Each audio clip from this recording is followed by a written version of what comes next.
ভেঙে দাও সেই হাত ভেঙে দাও এই হাত ছাত্র মারে খুনি হাসিনার কালো হাত ভেঙে দাও গুড়িয়ে দাও ভেঙে দাও পুড়িয়ে দাও খুনি হাসিনার কালো হাত খুনি হাসিনার কালো হাত ভেঙে দাও গুড়িয়ে দাও ভেঙে দাও পুড়িয়ে দাও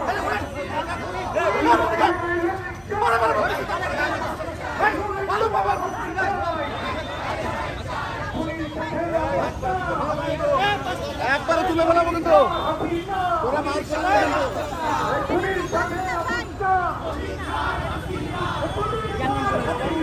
পুলিশ সাথে আপোষ না বাধা দিয়ে আন্দোলন বন্ধ করা যাবে না